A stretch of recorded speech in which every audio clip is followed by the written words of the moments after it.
what's up, my friends? Welcome to the War Plan Briefing. If you're a family that loves God, family, country, and capitalism, you're in the right spot. I promise, let's change your family tree, make you more money, and help you reframe the way you think things, because success can be elusive. If you have a small company, it's not easy to do it, am I right? Well, here's 5 things that I learned about making money that came by being a parent. If you don't know who I am, I'm Josh. And if you don't know how many kids I have 5 kids. My wife, Ashlee, and I, we're expert kid makers. If you need tips, send me a message. No, just kidding. I won't reply to that message. But we have almost a half a dozen kids. What's funny is I actually never held a baby until we had a baby, believe it or not. I was freaked out by kids. I thought they were aliens. And then when we had our oldest son, Maverick, I held that little nugget in my arms and I realized almost instantly, I want lots of kids. This is the coolest thing ever. I became the biggest cheeseball dad ever, rolling on the ground, playing with my kids. I remember one time wrestling with my boys. We have 3 older boys and 2 little girls. Wrestling with my guys. They're little, right? But they feel powerful, but they're tiny. And one of them just hit me square in the nuts. I mean, if you're a dad, this can happen, right? You're playing t-ball, they hits you in the nuts. There's all kinds of nut hitting possibilities when you're a parent. And what does this have to do with business? It has everything to do with business. Just hold your horses for 1 second. And he just dropped me. And 2 things happened. Number 1, I realized a very valuable principle. Number 2, my 3-foot tall son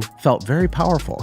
And the principle is this, is that small things can be very powerful, right? Small things can be powerful. In your company, what happens is small business owners are always focused on the big obvious things, right? How do I get my phone to ring? How do I make more money? How do I close more deals? And that's fair enough, but there's so much wealth and so much money in the little things, the non-obvious little things that get neglected, they get overlooked. We don't do it on purpose, but they get overlooked, right? Am I right? What little things throughout your process or your customer life cycle could be improved? Because one little improvement doesn't do a lot, but when you start stacking little nuanced improvements on top of each other, money shoots out the other side of that equation. Can I get an amen? It's like this. When someone calls you, do you answer in 1 ring or 5 rings? Or do you call them back the next day? There's a big difference between those 3 possibilities. Once you do answer, what do you sound like on the phone? Do you have really good mirroring and pacing and tonality? Do you have enthusiasm, emphasizing the right parts? Do you have an actual script so you don't forget to ask important questions? Have you ever asked yourself what questions, in which order should you ask the questions? Let me rephrase that. Have you ever asked yourself what order you should be even asking the questions to give a better, more up-leveled customer experience? These are small things, or seemingly small things, that make humongous differences over the scope of a whole year when you stack them throughout your whole business. How can you exceed expectations in little ways lots of times? How can you get more referrals and more reviews and more upsells and more cross-sells? It's by doing this. It's focusing on the little tiny things. The little things are easy to overlook, but the little things move the needle in a big, big way if you pay attention to them. The second life-changing money principle I learned by being a parent is that there's life and death in the power of the tongue. Your words have the ability to create and destroy. This is absolutely true as a father, as a parent. An offhanded comment can wound and cripple a kid for decades. There's many people I know that are in their 60s or 70s and still remember that one thing that their dad said, that hateful comment, or the verbal abuse that happened when they were little. Now, what does that have to do with your business? It has everything to do with your business, because life and death is in the power of the tongue. This goes from your employees, the way that you lead and engage your team, the way that you communicate and talk to your customers. It even goes to your marketing, the messaging. There's power in language. There's power in words. And how many extra minutes do you spend thinking about what the headline should be on that postcard that you mail out, or what the copy should be on the social media posts that you make? If you slow down just a little tiny bit and ask yourself, is this the best, most clean, clear, simple way to word this? Is this clever? Is this intuitive? Is this polarizing? Is it magnetic? What is it? We got to examine our words, not just as a parent, that should go without saying, but as a business owner. The way that we frame things, the way that we engage with our staff, the way that we discipline people when things are getting off track. It's not so much,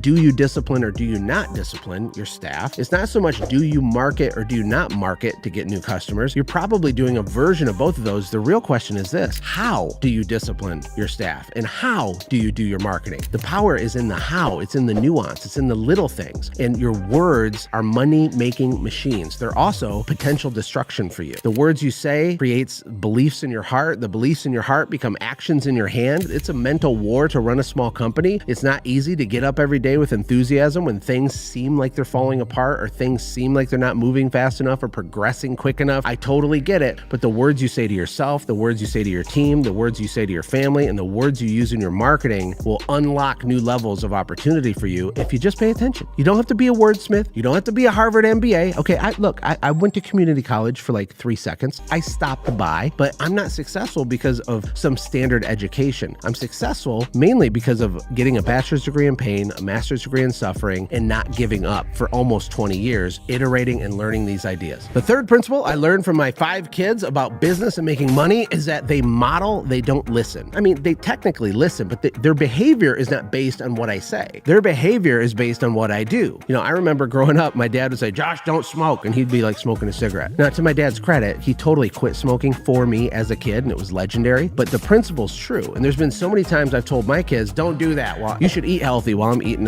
like a ho-ho or something. I don't even like ho-hos. Don't know why I use that as an example. Don't judge me, okay? But the point is that people do what you do. They don't do what you say. And in your business, the same thing is true. We can talk a big game. We can look like we're really cool on social media. We can pretend like we're successful, but maybe we're not. Maybe everything's falling apart. Did you know that the SBA says out of 32 million small business owners in the United States that 26 million of them are 2 weeks away from overdrafting their checking account? Did you know that? Did you know that? Look, it's the reality. This is not an easy game to play. And your staff and your customers, they do pay attention to what you say, but the real power is in watching you do what you do. Are you a man or woman of integrity? Do you follow through? Here's a little truth bomb about employees. Every employee that you hire is going to do exactly what you do, but a little bit less. Every person that you hire and bring into your team, you onboard and train and mentor them. If you have a small company, you got a couple people, they're going to do exactly what you do, but a little bit less. This is why companies get stuck, because if you get 2, 3, 4 layers deep in your org chart and you were not setting the bar high to begin with, just because you talked a big game, but you weren't living a big game, what happens is the quality is so bad by the time you're 2 or 3 or 4 layers deep that you can't compete anymore, that your quality goes down, your referrals and your reviews go down, the amount of money you make goes down, word gets out, people aren't stupid, right? And this is one of the unfortunate truths of having a small company is you need to set the bar so high, not with your words, but with your actions, so that when you're 4 layers deep in the org chart, you're still better than the owner-operator that you're competing with.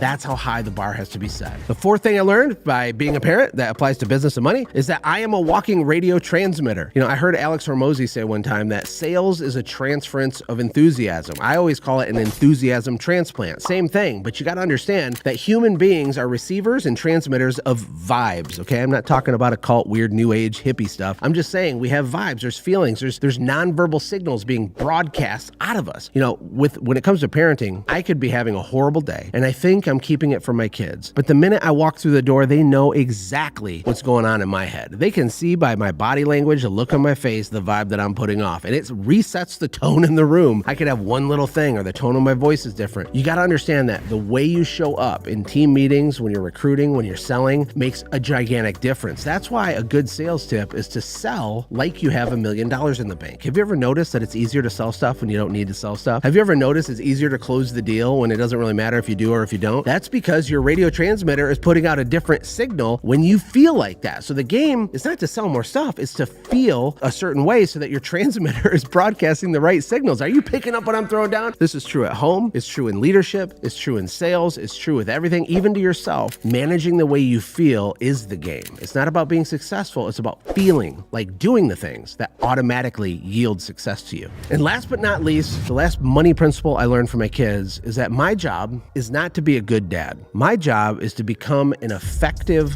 father. And hey, I don't want to have a whole sidebar on this, but the world needs more effective fathers. We don't just need a dad that's funny or a dad that's nice or a dad that pays the electric bill. That should go without saying. That's a baseline obligation. If you have recreated a human being in this world, your goal isn't to be a good dad, it's to be an effective father, because the job of parenting is to raise effective producer kids that are a net positive and a net benefit to the world and their community, right? Well, with your business, what happens is we think that the purpose of our business is one thing, but it's really a different thing. I ask people, why are you in business? What's the purpose of your business? And they tell me the wrong answer. They do it on accident. They don't mean anything by it. They just haven't thought of it like this before. They say things like, well, the purpose of my business, Josh, is to be the best pressure cleaning company in Southeast Arkansas. And I go, wrong. That's not the purpose of your business. The purpose of every business is to make a profit. That's its function. That's the fiduciary responsibility of the leader of the business. If Tim Cook, who is the CEO of Apple, if he spends all day Tuesday scrubbing toilets and cleaning bathrooms, maybe that's a cool publicity stunt, and he's certainly not above cleaning a toilet and cleaning a bathroom, but you got to understand, if he really did that, he's breaking fiduciary with the shareholders of Apple. His job is to be making deals. This guy won't even drive himself places because he can make $37 million on 5 more minutes of phone calls making deals and doing things. And life's not all about money, but the purpose of a company is to make a profit. Now, for all the people, I already know what you're thinking, that hate this, here's the reality. One of the ways you can make a profit is by being the best pressure cleaner in Southeast Arkansas. Basically, having great quality is a good way to make a profit. Or you say, no, Josh, my business, the purpose of my business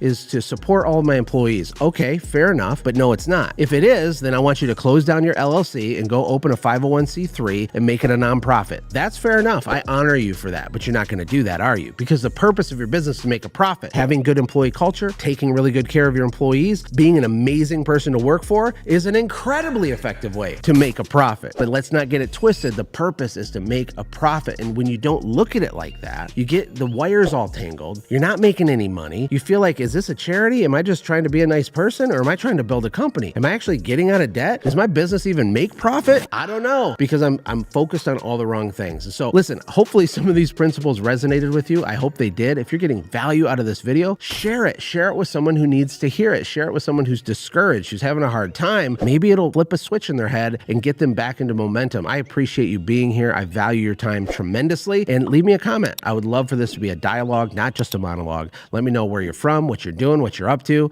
Don't forget to subscribe, and I'll see you in the next video. Hey, thank you so much for watching. If you enjoyed what you watched, click the video on the left to watch the previous upload. And if you want one of my personal favorites, click the video on the right. And of course, don't forget to hit the middle to subscribe so you never miss an upload. Thank you again for being on this journey with me.